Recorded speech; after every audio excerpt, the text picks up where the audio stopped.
Hola, buenas. El objetivo de este objeto de aprendizaje es definir el proceso de secuenciar las tareas de un proyecto de acuerdo con el Project Management Institute.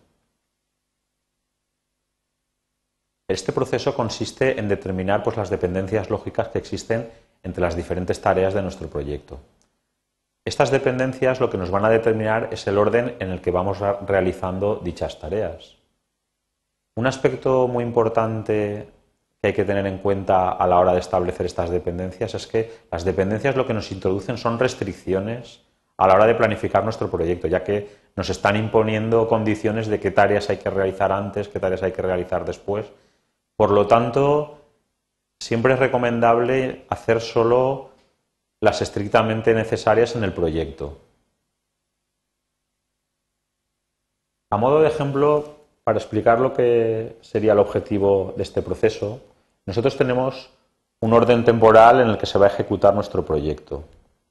En este proyecto nosotros vamos a tener ordenadas las diferentes tareas de nuestro proyecto y en algunos casos introducimos lo que sería una restricción, que es lo que aparece señalado con esta flecha.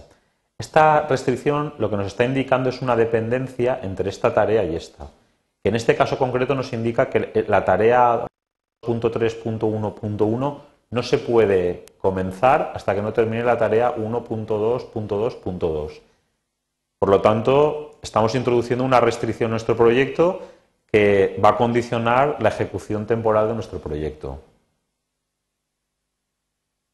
A la hora de secuenciar las tareas, existen diferentes tipos de relaciones lógicas que nosotros podemos incluir entre las tareas. Las más significativas son las que se comentan en esta diapositiva. Son la denominada fin a comienzo, es la más habitual de todas, que lo que nos indica es que la tarea sucesora no comienza hasta que no finaliza la tarea predecesora. Luego está la relación comienzo a comienzo, que nos indica que la tarea sucesora no comienza hasta que no comienza la predecesora. La relación lógica fin a fin, que nos indica que la tarea sucesora no finaliza hasta que no finaliza la predecesora. Y luego simplemente comento que hay una restricción que sería la de comienzo a fin, que es que la tarea sucesora no finaliza hasta que no comienza la predecesora, pero que esta no se usa y por eso la he puesto aquí tachada. Simplemente la he incluido porque así aparecerían en esta diapositiva los 4 posibles tipos de dependencias lógicas que existen. En este esquema se representan cómo se suelen representar estas restricciones entre tareas en los cronogramas o en los diagramas de red.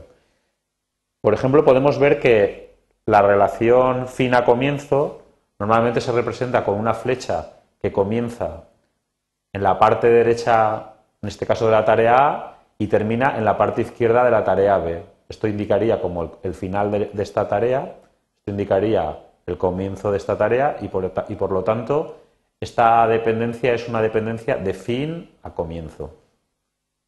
De manera similar podemos ver que la relación de tipo fin a fin sería en el fin de la tarea A hay una flecha que va hasta el fin de la tarea B. Y por último, la relación comienzo a comienzo, vemos que la flecha va desde el comienzo de la tarea A hasta el comienzo de la tarea B. También hay que comentar que las dependencias que nosotros introducimos entre las tareas de nuestro proyecto son de diferentes tipos.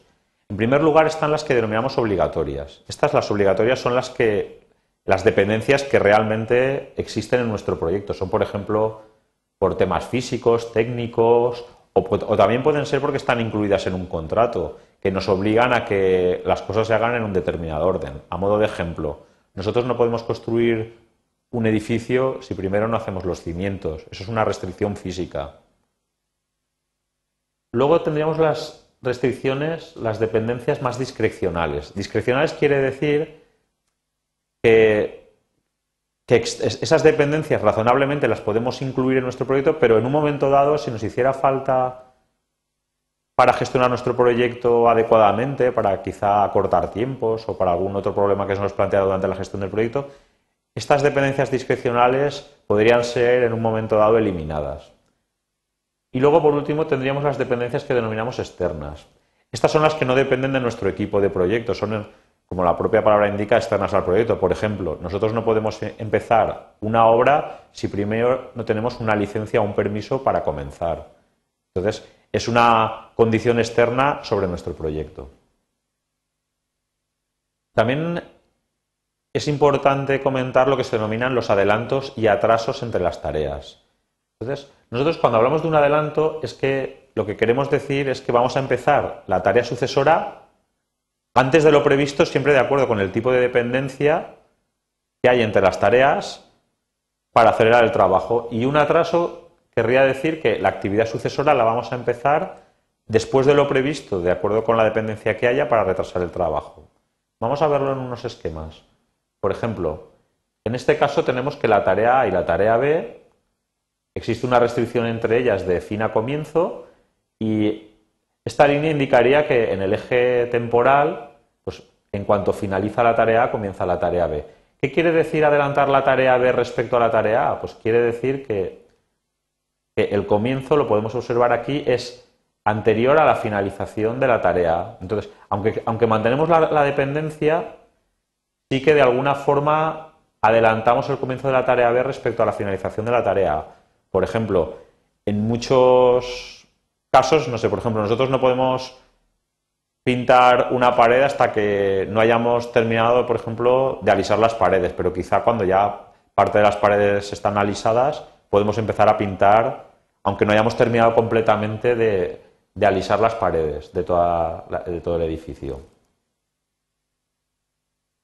El atraso pues es muy parecido, pues tenemos la tarea A y la tarea B, y en este caso pues la tarea B empieza con un atraso respecto a la finalización de la tarea A, que de acuerdo con la restricción que hay entre ellas de fin a comienzo, pues podría en principio comenzar, como se muestra en este esquema, en el mismo momento. Como resultado del proceso de secuenciar las tareas, lo que obtenemos finalmente es lo que se denomina un diagrama de red, donde un diagrama de red es un esquema donde están todas las tareas de nuestro proyecto, todas las relaciones de dependencia entre ellas, incluidos los adelantos, atrasos, etc. Como resumen, podemos decir que en este objeto de aprendizaje se describe el proceso que permite secuenciar las tareas de un proyecto y obtener el denominado diagrama de red.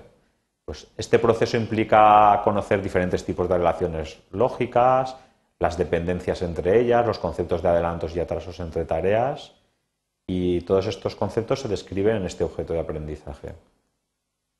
Muchas gracias.